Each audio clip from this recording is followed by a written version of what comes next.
Vaccines have been lauded as the cornerstone of recovery from the COVID-19 crisis, and the way in which vaccines are administered warrants critical attention because it's a key means to build trust among minority groups, particularly after inequalities within society have widened over the course of the pandemic. So it's been widely noted that particular social groups have resisted vaccination.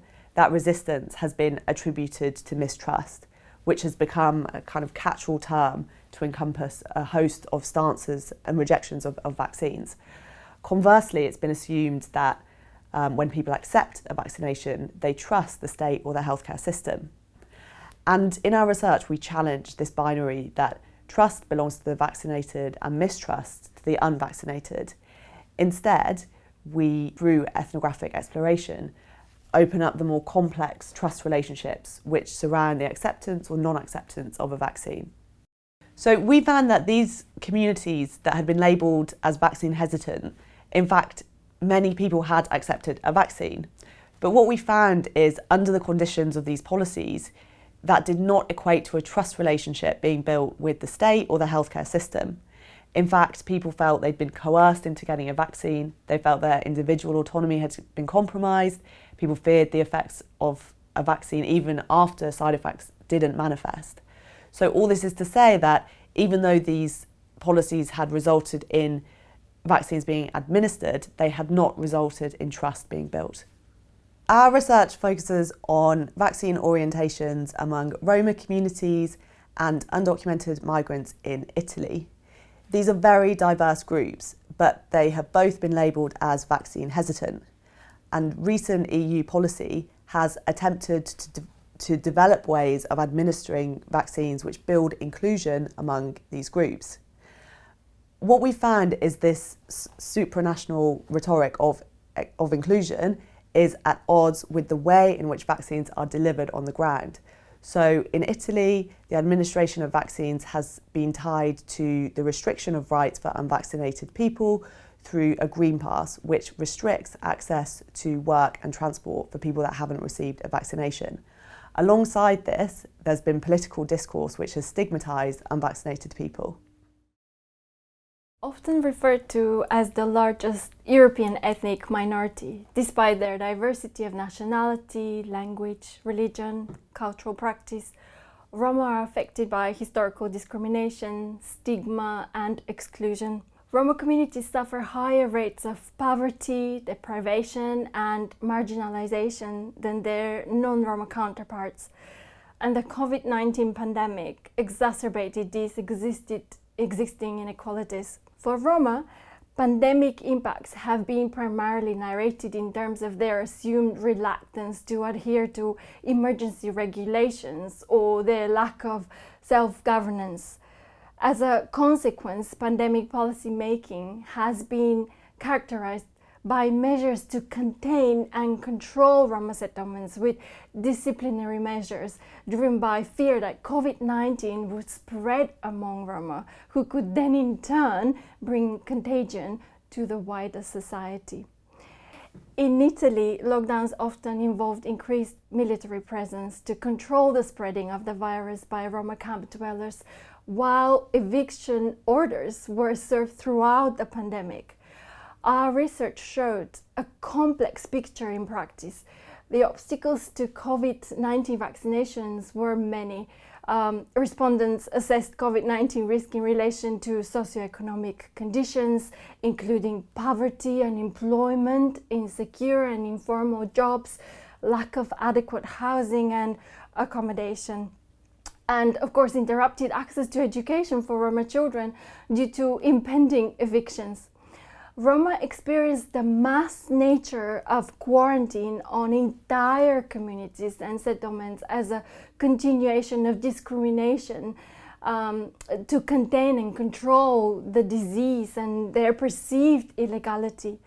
Research participants articulated mistrust in government and health authorities due to historical and present state of emergency policies. The limited access to vaccination centers, the lack of state socioeconomic support, including lack of access to transportation, GP registration, and a national insurance number. These were all impediments for them to access vaccination.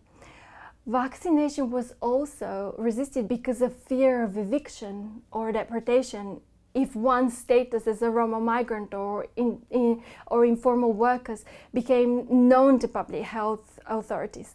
The fear of eviction was also related to fear of separation from families, from livelihoods and solidarity networks.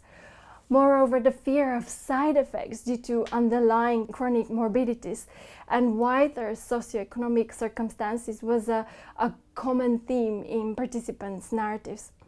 Importantly, though, the vaccination process was seen as solely belonging to the non-Roma world due to the lack of community participants in vaccine campaigns and policy making. We also found solutions to address these obstacles. The involvement and participation of Roma people in vaccination campaigns and public health initiatives can result in positive outcomes. The engagement of community champions, community and faith leaders, individuals who know and live with the community can provide a bridge into reaching Roma communities. For example, GPs are more likely to be trusted if they have an established relationship with Roma patients. Informing elders who hold respect among the community can influence health practice. Community champions involved in healthcare, such as health mediators, can influence vaccine uptake as well. Throughout the COVID-19 pandemic, people on the move have been understood and portrayed as posing a significant health risk for two main reasons. The first one is that because of their mobility, they've been understood as posing a great risk in terms of transmission of COVID-19. And secondly, they've been often portrayed as hard to reach in the context of vaccination campaigns.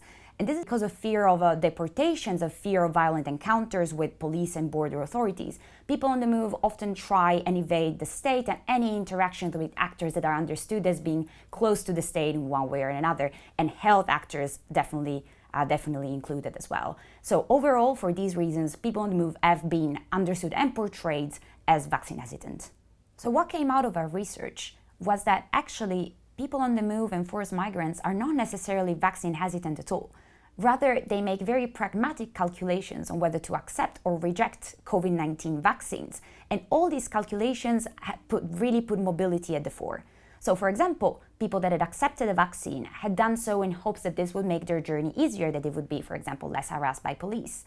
However, sometimes they had accepted a vaccine in Turkey or somewhere else outside of the EU, which meant that this kind of vaccine could not be recognized as valid by Italian health authorities, and they therefore could not count as vaccinated by Italian health workers. On the other hand, people that had rejected a vaccine, they had done so because they were afraid that the side effects of the COVID vaccine would make their journey much harder.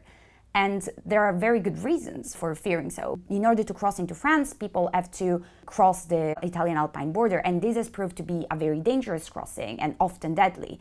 So people really fear falling ill with a fever, general physical weakness, and generally feeling unwell during the crossing. Also, it's really important to remember that when people get to Italy, they are under immense physical and psychological stress due to the context of their migratory journeys, which are exhausting, they are long, they are costly, and they take up really the entirety of people's energies. We also found that there is ground for hope. We found that there are quite well-established networks of NGOs, political activists, civil society in general, that are very involved in assisting migrants. And these networks sometimes include doctors and nurses as well. So this could actually be a good entry point for encouraging vaccination. However, these networks are financially strained as it is, so it would be really important to fund their activities. Most importantly, what we found was that it is really important and really necessary to listen to migrants to properly understand what is important to them and what their priorities are, especially in the midst of the migratory journey. Stigma tends to be built into policy, and it is assumed that these groups are vaccine hesitant. But that's not always the case at all. Very often people actually actively try and adapt the vaccination campaigns or requirements to their migratory journeys. And for example, try and gather information around where can I get a second vaccine if I've got the first one in another country, or where I can find medical help and similar things. In conclusion, our research has shown that when vaccines are administered alongside measures that are restrictive and perceived as coercive by minority groups, that can foster mistrust in the state and the healthcare system. However, our research has also revealed cause for optimism.